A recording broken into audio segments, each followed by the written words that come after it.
Quando eu chego aqui, o presbítero Alex, que está na incumbência de dirigir o culto, certamente convida os pregadores. Ele diz: pastor, o pregador furou comigo. Neste instante eu disse: é de Deus. Deus já me deu uma mensagem agora à tarde. Aleluia. Você quer ouvir uma mensagem do céu? Não é o carteiro, irmão, que tem a melhor mensagem. Quem tem a melhor mensagem é o remetente. Nós somos apenas mais um entregador da mensagem. O poder não está em quem entrega, o poder está na mensagem que veio do céu para você. Mateus capítulo 13 trata de algumas parábolas. Eu queria, de forma bem objetiva com os irmãos, pedir que você abra o versículo de número 44. Mateus capítulo 13, versículo 44 em diante. Mateus capítulo 13, verso 44 em diante. Amém? A Bíblia diz assim: também o reino dos céus é semelhante a um tesouro escondido no campo, que o homem achou e escondeu.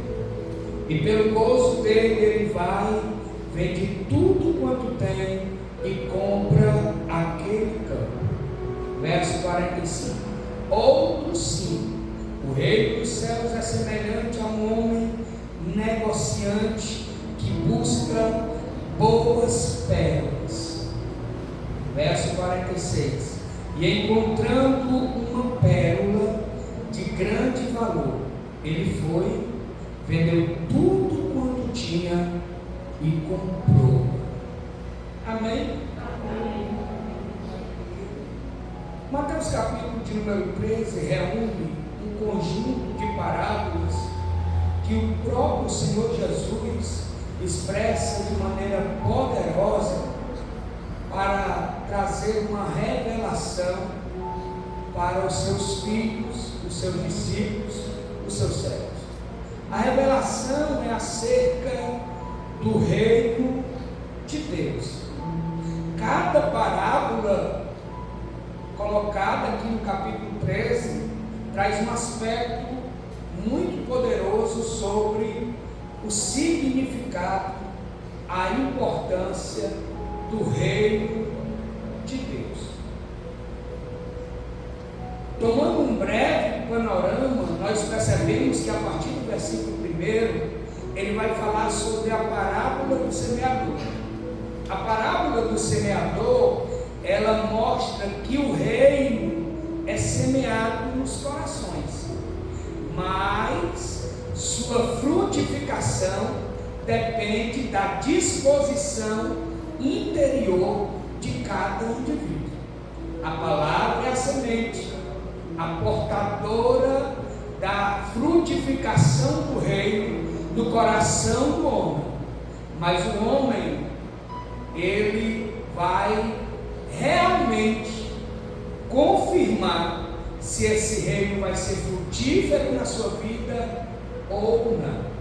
Uma pedra cai na beira do caminho, outra cai nos pedregais, outra cai uma semente, outra cai no meio dos espinhos, mas uma semente cai na terra boa.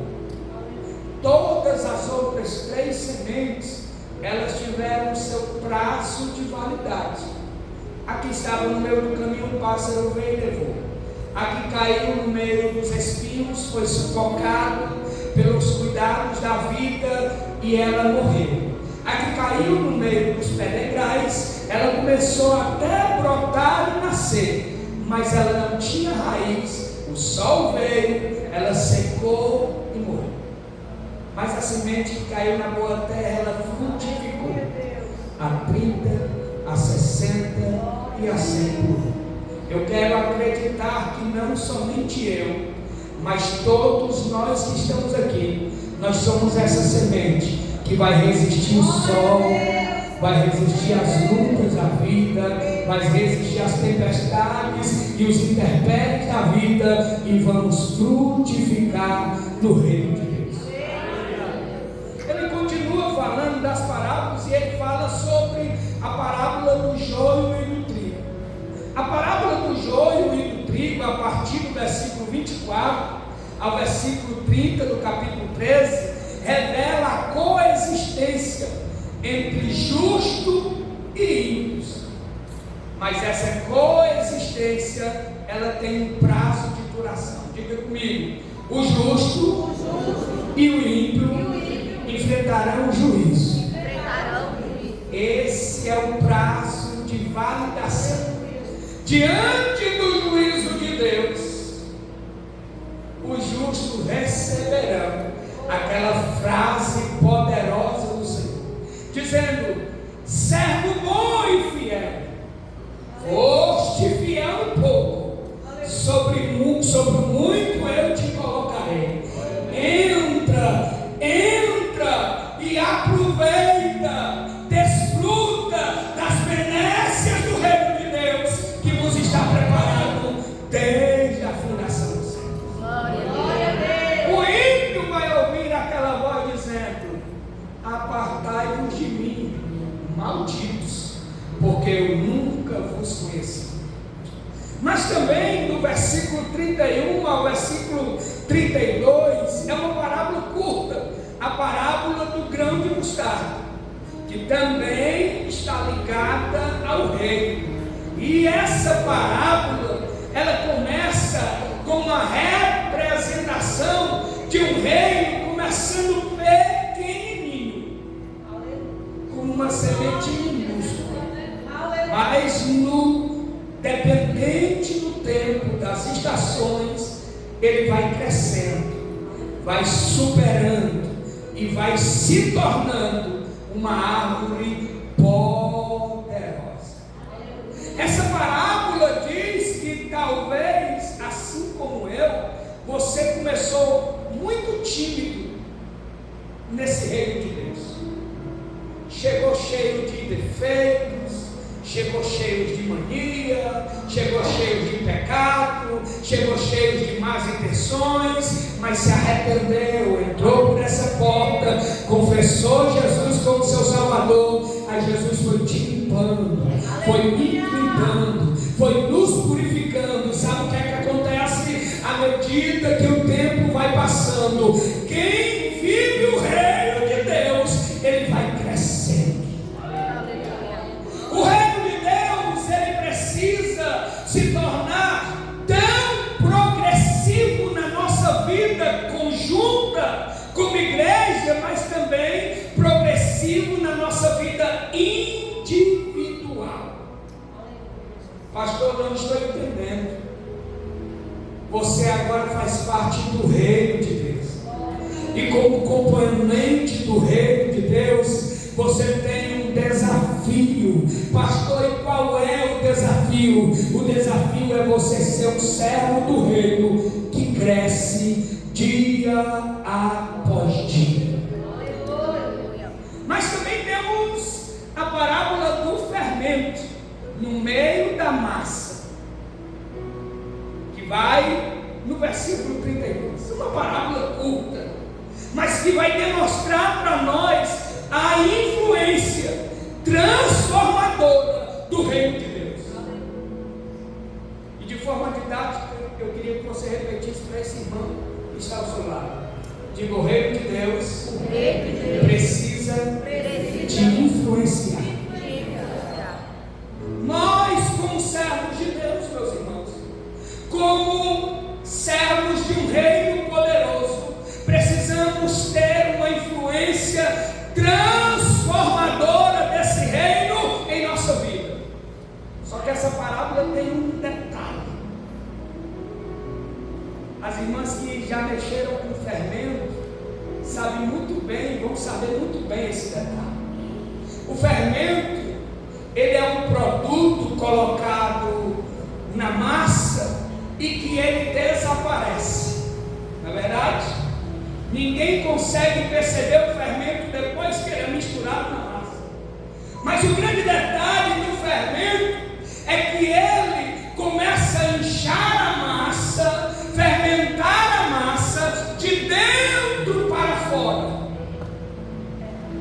Eu vim trazer um recado de Deus para ti.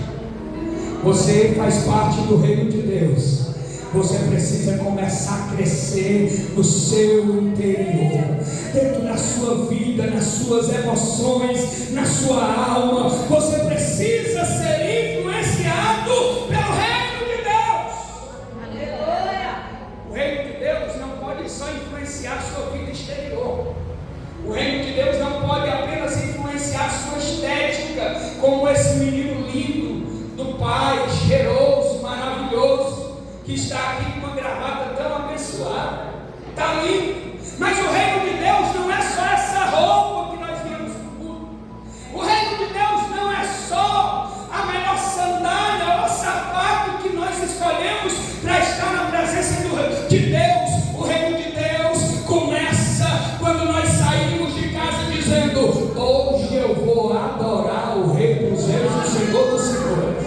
Hoje eu vou engrandecer o dono da minha vida e da minha história. A adoração genuína que Jesus revelou para a mulher no capítulo 4 de João. Ele disse: o tempo é chegado em que os verdadeiros adoradores adorarão o Senhor em espírito e em verdade.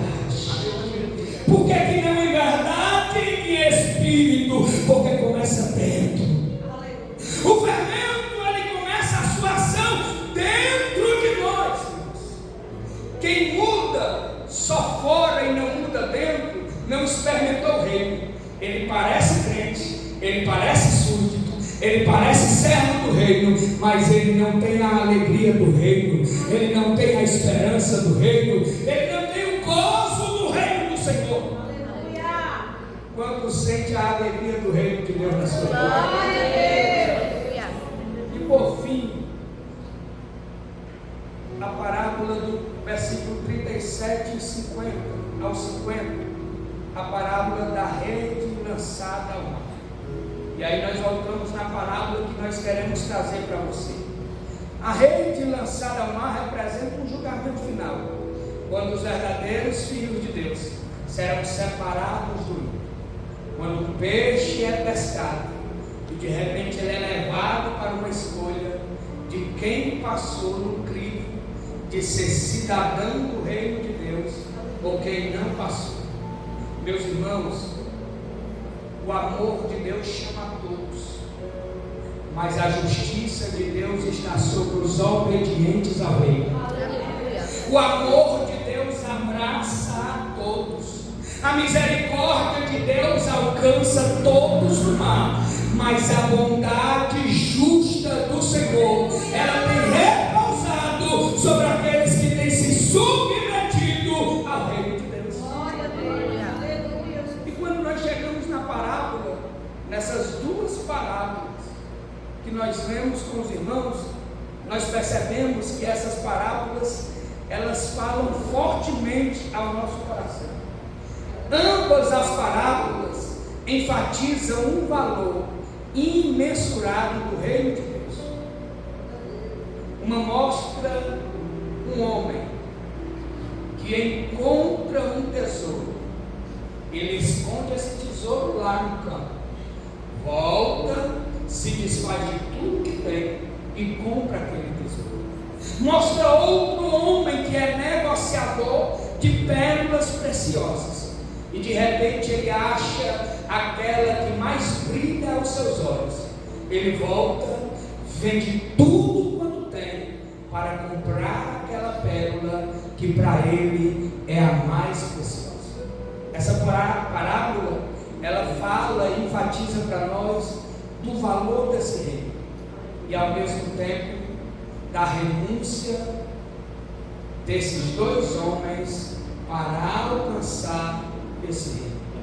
Isso é muito forte, porque traz uma exigência sobre nós. E quando nós falamos de reino de Deus, sobre todos esses aspectos que já foi mencionados para você, vem uma grande pergunta: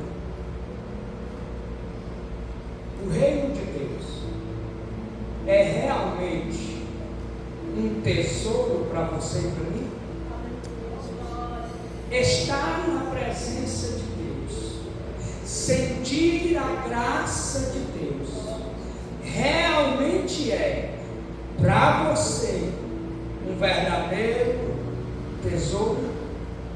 Porque às vezes a religiosidade nos traz sem nem percebermos para o culto. Nós já sabemos, parece que as nossas roupas sabem selecionar as de quarta e as de domingo. Parece que os nossos detalhes, né? As irmãs, as sandálias, os irmãos, a gente, os sapatos, sabe escolher. Esse é o de quarta, esse é o do evangelismo que é da guerra, esse é do círculo de oração. Pode perceber, irmãos, todo mundo veste roupa diferente em cultos diferentes. Nosso guarda-roupa já sabe como funciona a forma religiosa. Eu não vejo ninguém aqui anunciar que vem participar de fora do círculo de oração com uma bolsa chique, uma sandália chique, um vestido. Ou eu não venho para o círculo de oração de paletó e gravata. Os irmãos não vêm, a gente vem de forma simples, porque a gente vem colocar o rosto no pó, a gente vem orar e a gente vem conversar com Deus. Então, naturalmente, religiosamente, o seu guarda-roupa sabe vir para o culto. Pastor, o senhor está falando besteira, não. Sua roupinha do culto de domingo, ele já está separadinha, de quarta também. Mas a sua alma, o seu fervor e o meu fervor, a nossa alegria para estarmos aqui, o valor de estarmos sobre esse ambiente, com a liberdade de falarmos diretamente com o dono dos céus e da terra, a oportunidade de ultrapassarmos todas as nossas limitações e ter o ouvido de Deus, como disse o diácono Samuel, aberto para nos ouvir, e as mãos de Deus estendidas para nos abençoar. Será que nós temos valorizado isso realmente? Porque você pode escolher a melhor roupa para vir hoje. Você pode escolher, e eu lhe aconselho a escolher a melhor que você tem. Eu lhe aconselho, mas eu também lhe aconselho a você e eu darmos o melhor que nós temos. Qual o seu melhor para o reino? Qual o seu melhor para a adoração ao Rei dos Reis e Senhor dos Senhores? Qual o seu melhor para rendimento ao Senhor? Essas parábolas vão me chamar essa atenção. E talvez você queria ouvir uma palavra de domingo dizendo: essa semana você vai triunfar, essa semana você vai receber uma porta ou vai ouvir uma notícia de uma vitória chegando. Mas a palavra que eu tenho para você nesta noite, que Deus colocou ao meu coração, que serve para mim e para você é: existe um rei neste lugar, existe um rei sobre a tua vida, existe um rei sobre a tua história. E qual o valor que eu estou dando para esse rei?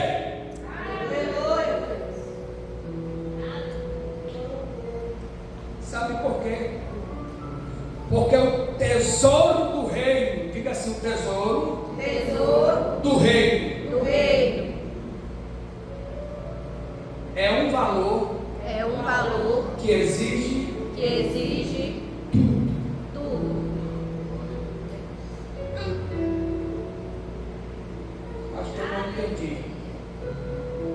Pastor, não entendi nadinha. Ou deixa eu te dizer, nós temos algumas irmãs que estão completadas nessa semana. Dentre elas nós temos uma que completou 75, glória. 7.5. Mas nós temos a irmã Terezinha que completou 8.0. Forte. Não vou nem dizer ainda Mas deixa eu te dizer uma coisa, com 8.0, com 7.5, 30, ela disse ali, ela denunciou com 45. Deus não exige nada menos do que o seu tudo. Vou melhorar para você entender. Deus não aceita nada menos do que o seu tudo. E essa não é a história de igreja que quer tomar o seu dinheiro. Essa não é a história de igreja que está dizendo que você tem que ofertar, vender sua casa, dar o seu carro. Não, ele não está pedindo isso. Sabe por quê? Porque o carro se acaba, o dinheiro é roubado, os seus bens são passageiros, mas o tudo que o reino exige é a tua vida, é a tua saúde, é a tua entrega, é a tua adoração a Ele. Ele não aceita menos do que o seu tudo e do que o meu tudo. Na cultura judaica, na cultura antiga, era comum pegar um tesouro e esconder, com medo de ser levado pelos saqueadores. Aqui na parábola, Jesus está dizendo que esse tesouro que estava escondido representava o reino. O reino de Deus, você pode não estar vendo uma placa do reino de Deus aqui, porque o reino de Deus é invisível. Ninguém consegue ver o reino de Deus. Pastor, como é o reino de Deus? Mas o reino de Deus tem um valor eterno. O reino de Deus não pode ser visto por todos, mas quem vê o reino de Deus, quem sente a graça do reino de Deus, quem sente que está entronizado no reino de Deus, ele nunca mais é o mesmo.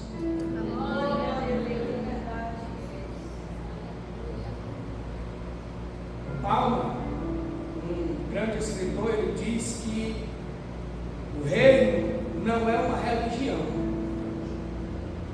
não é a Assembleia de Deus Montese ou qualquer outra igreja. O reino de Deus é uma realidade espiritual que cada um de nós estamos vivendo com um valor eterno. A nossa irmã Terezinha completou 80 anos. É muito ou é pouco, irmãos? É muito. Oxalá quiser Deus que você chegue a essa idade, com essa mentalidade, andando de moto, indo para casa de pé, estando no círculo de oração, vindo na quarta-feira, vindo no domingo, sem reclamar, sem murmurar, adorando o Senhor. Oxalá se nós tivermos assim. Mas deixa eu te dizer, o reino de Deus não é só 80 anos, o reino de Deus não é só 75 anos, o reino de Deus não é só um período, o reino de Deus é eterno. Você vive no reino aqui, você se entrega pelo reino aqui, você sofre pelo reino aqui, você se desgasta pelo reino aqui, mas quando você passa dessa vida para o encontro do Senhor, o reino de Deus continua na sua vida, você continua participando do reino, experimentando do reino e se alegrando no reino.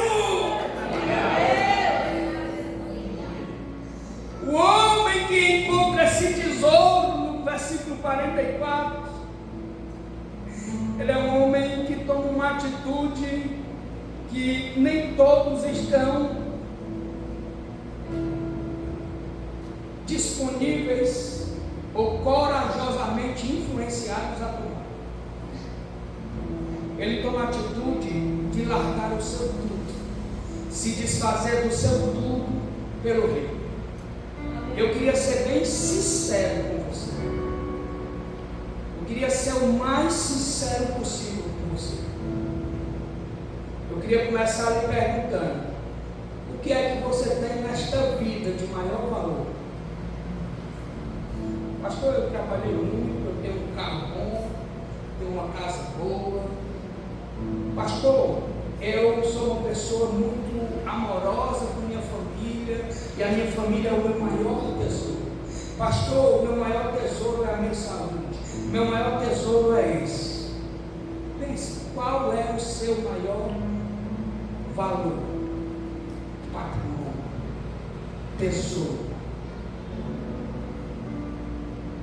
Aplicando isso para a vida deste homem, a Bíblia é categórica em dizer que quando ele encontra o rei, simplesmente ele esconde novamente, volta e se desfaz de tudo. Pastor, o senhor está dizendo que eu tenho que me desfazer do meu carro? Não, meu filho. Eu só estou dizendo que o teu carro não pode tomar o lugar do reino de Deus na tua vida. Pastor, o senhor está dizendo que eu tenho que vender minha casa? Jamais. Eu estou dizendo que a tua casa não pode tomar o lugar do reino de Deus na tua vida. Pastor, eu gosto de uma futebol e é bênção, eu amo isso. O senhor está mandando eu parar? Não, meu filho, fique conforme você se agrada, você gosta, mas se isso tomar o lugar do reino de Deus na tua vida, é perigoso para você. Pastor, a minha família, eu amo, eu tenho a coragem de morrer pelos meus filhos, assim como eu, mas os meus filhos, a minha mulher, a minha nora, aqueles que estão perto de mim, não podem tomar o lugar do valor do reino de Deus na minha vida. Aleluia. Isso não é o conselho de Jesus. Isso é uma exigência. Diga, Jesus, Ele exige isso. Você sabia que tem muita gente sendo impedida ou se auto-impedindo de se entregar de forma voluntária e completa para viver o reino de Deus na sua vida por causa de parentes? É por isso que vez ou outra Deus leva um ou dois. Parece que o pastor não é. Por isso que vez ou outra Deus escolhe. Por isso que vez ou outra Deus faz um negócio que a pessoa fica, meu Deus, por quê? O Senhor Jesus, quando foi falar sobre a qualificação para seguir Ele, em nenhum momento Ele botou qualificações adquiridas pela inteligência humana, pela capacidade humana. Ele botou aquilo que mexe com a intimidade do homem.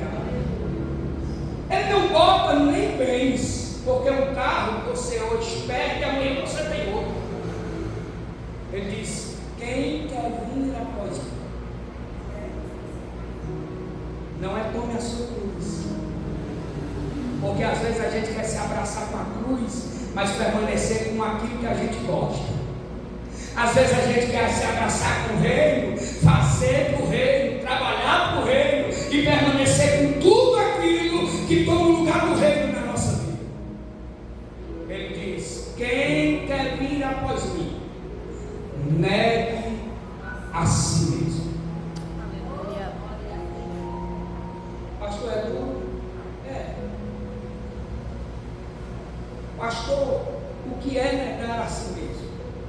Aí Jesus vai deixar isso nítido, dizendo assim: porque quem amar a pai, mãe, marido, mulher, filho, filha, tia, tio, primo, mais do que a mim, não é digno de mim. A pergunta é: o que está em mim, ou que pode estar em você, que te desqualifique para fazer parte desse reino? O que te impede, ou que nos impede de se entregarmos novamente? Você sabia que existem pessoas na igreja que têm medo até de se aprofundar na oração, porque como é um mundo desconhecido para ele ou para ela, ele fica sem saber se confia na mão de Deus ou se não confia. Tem pessoas que têm medo de se envolver mais com o reino e com os trabalhos da igreja, porque isso vai influenciar na sua rotina. Ei, deixa eu te dizer,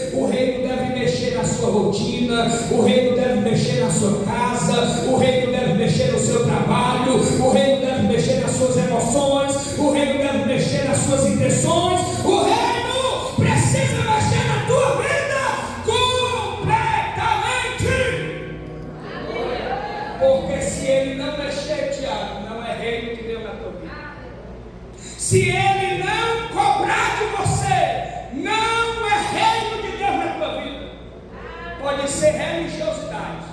Você está acostumado a vir para a igreja porque já faz 3 anos que você está na igreja, mas você ainda não teve experiência com o dono da igreja.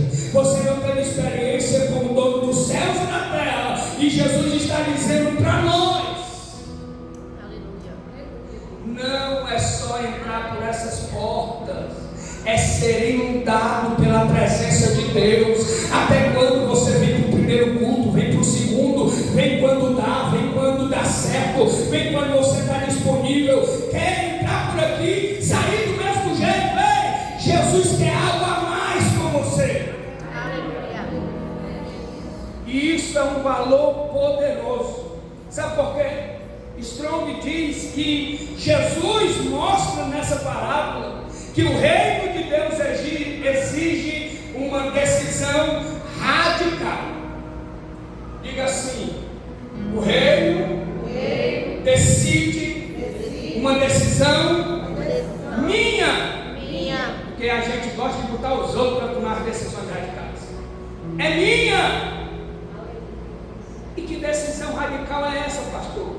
Ou tudo ou nada.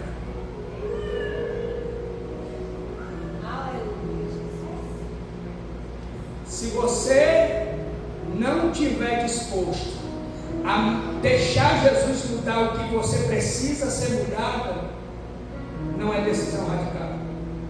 Porque, minha irmã, Jesus pode querer mudar a tua roupa, Jesus pode querer mudar a disposição da tua língua, Jesus pode querer mudar a disposição da nossa acusação, Jesus pode querer mudar a disposição do nosso pensamento, Jesus pode querer mudar algo na nossa vida. E se nós não estivermos comprometidos com o reino, não é uma decisão radical. Pastor, mas é porque eu nasci assim, faz 30 anos que eu estou na igreja desse mesmo jeito.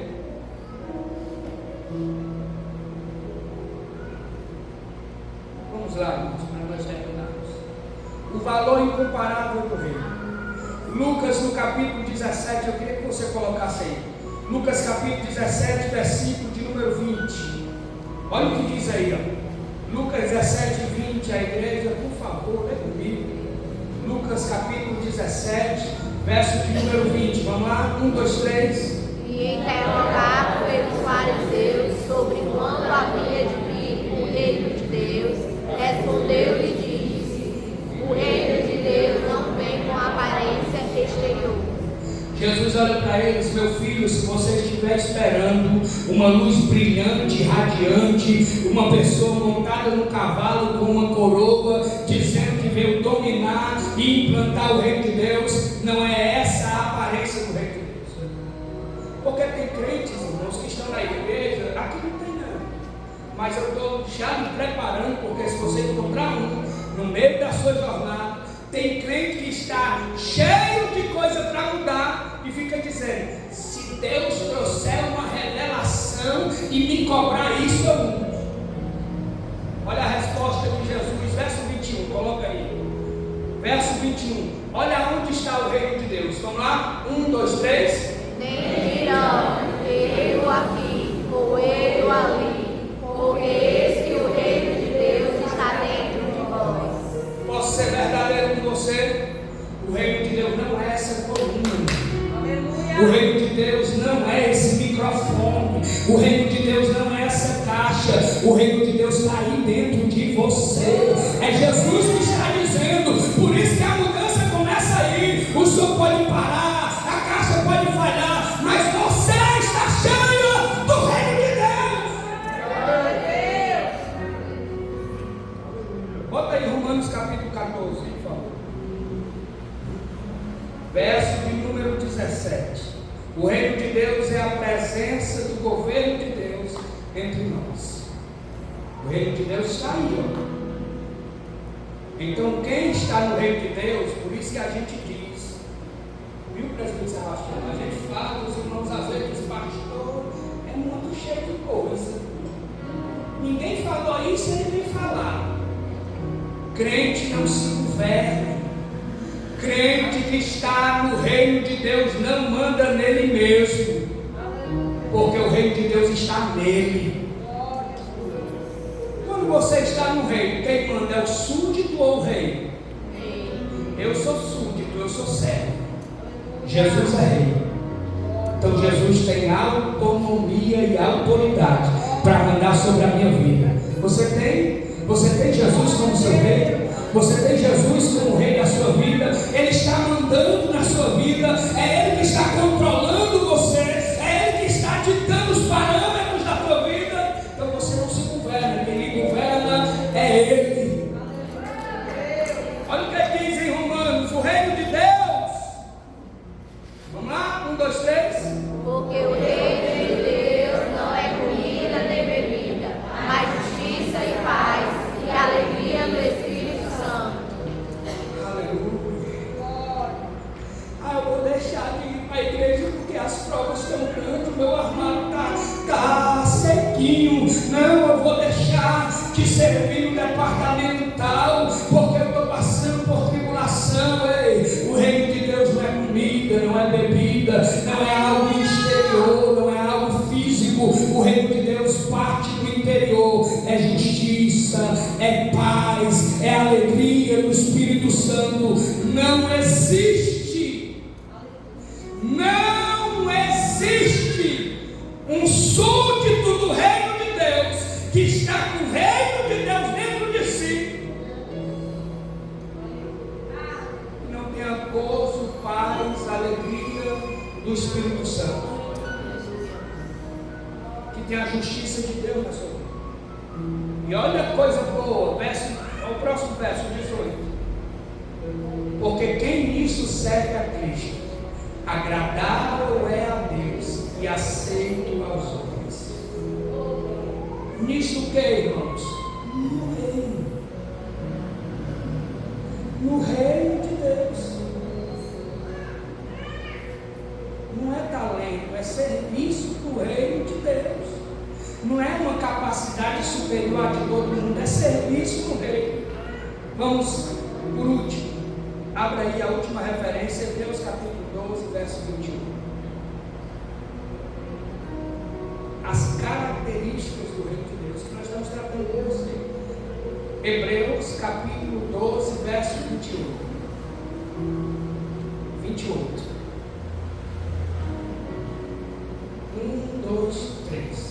Porque isto tendo recebido um reino que não pode ser abalado, retenhamos a graça pela qual servimos a Deus, agradavelmente, com a reverência e piedade.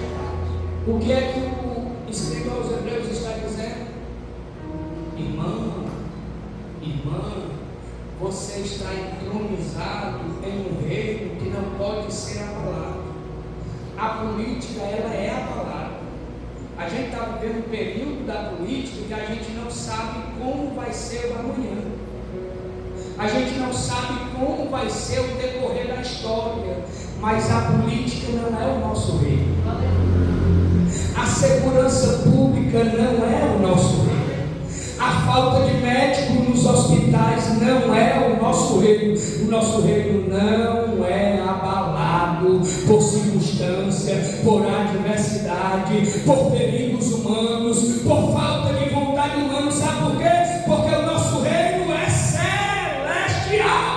Glória a Deus. Então o convite do escritor aos Hebreus é: não se abale também, não se angustie, pastor. Eu estou tão triste porque denunciaram o Bolsonaro, vai colocar uma tornozeleira eletrônica nele. Pastor, eu estou tão triste porque o governo fulano de tal, porque o sistema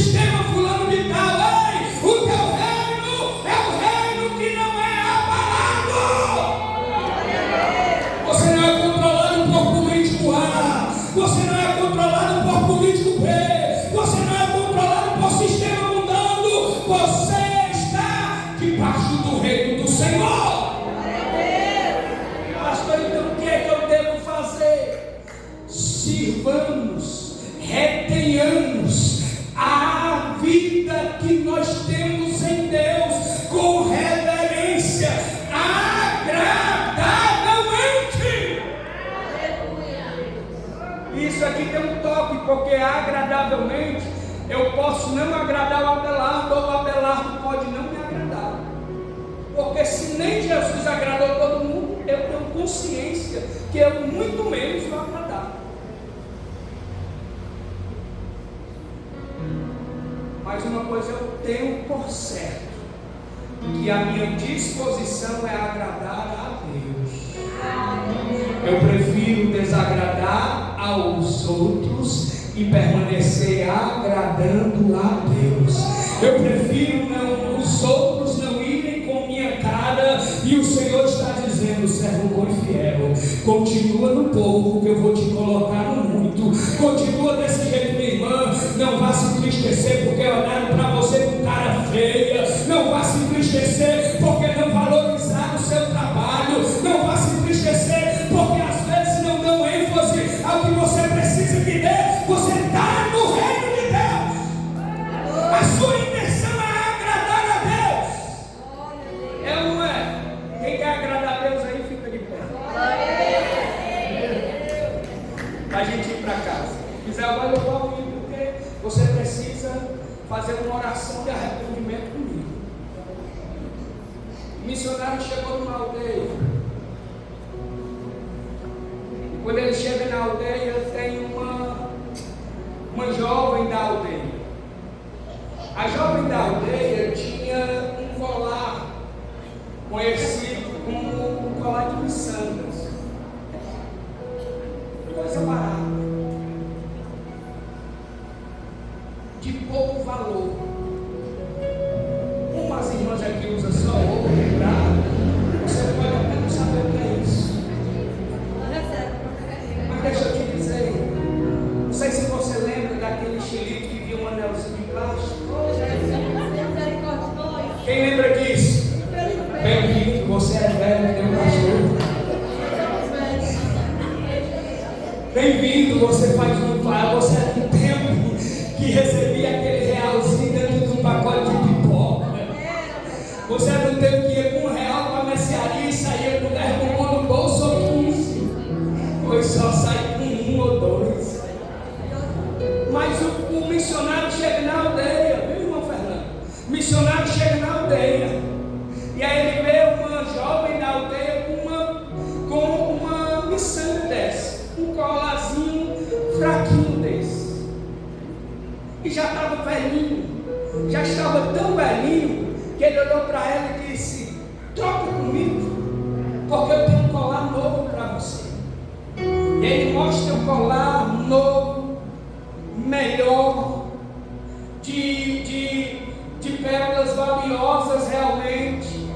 Mas há uma resistência daquela jovem, porque ela já estava há tanto tempo com aquelas miçangas na sua vida, que ela estava desconfiada se realmente o colar que ele estava dando valia mais do que o que ela tinha. Assim é as nossas vidas, irmãos. Quem aqui já se encontrou com Cristo depois de adulto sabe que teve muita vida e viveu muitas coisas antes de encontrar com Jesus.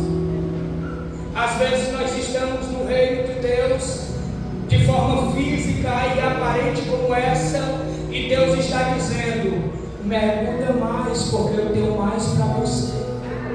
Às vezes nós estamos aqui e Deus está dizendo: se desprende mais da tua religiosidade e da tua concepção humana, porque eu tenho coisas poderosas para te revelar. Aí a gente agarra as miçangas, a gente agarra aquilo que a gente já conhece. Não, mas eu já conheço isso. Não, mas eu já estou acostumado com isso. Não, mas isso já me serve. Ei, Deus tem coisa nova para você. Porque Deus não quer você vivendo o mesmo do que você já vive há muito tempo. Porque se até a palavra de Deus é como uma mensagem que se renova a cada manhã sobre as nossas vidas. Você abre um texto e lê hoje, e quando você abre em outra situação e lê, parece que o texto fala totalmente diferente com você.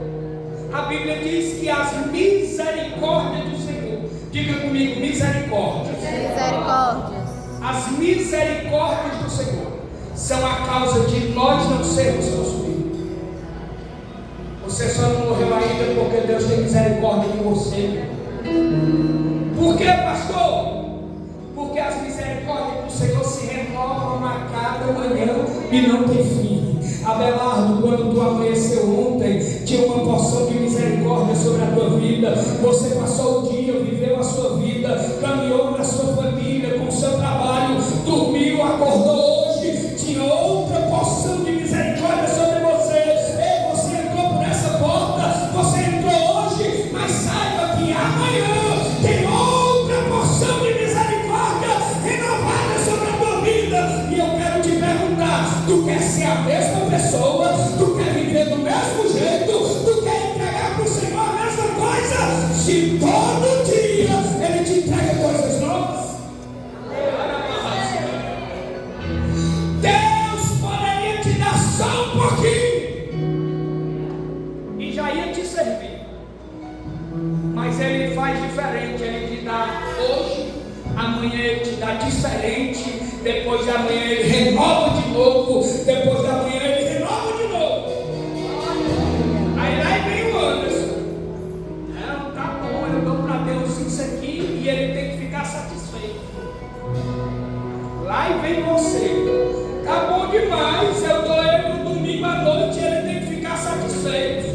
Não, tá bom demais, eu já dei para Ele o meu vício do cigarro e Ele tem que ficar satisfeito. Me perdoe, Deus não fica satisfeito com migalha. Ou Ele tem a sua vida por completo, ou Ele tem o seu coração, a sua alma, o seu espírito, ou Ele não aceita nada. É a palavra de Deus diz. Eu queria que você e eu orasse.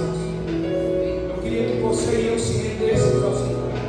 Enquanto Misael vai louvar a Deus, aí onde você está, faça uma renovação de aliança com Deus. Só você e Deus sabem o que você precisa mudar. Só Ele e Deus sabem o que eu preciso mudar. Então faça a sua oração de arrependimento. Senhor, me perdoa, que eu tenho sido tão suvino contigo. Eu tenho dado só isso. Eu tenho dado só o que sobrou. Quando eu vou assistir um filme, eu me empolgo. Mas quando eu vou adorar, eu fico todo chururu. Eu vou com uma partida de futebol e eu não tenho problema de você ir. Sabe qual é o meu problema? Não é você torcer Ceará, não é você torcer Fortaleza, não é nem você ir no estádio. Sabe qual é o meu problema? Diga, pastor, qual é o seu problema? Qual é o seu problema, pastor? O meu problema é lá no estádio você gritar até ficar rouco. E aqui você não dá uma glória a Deus e aleluia. O meu problema é lá no show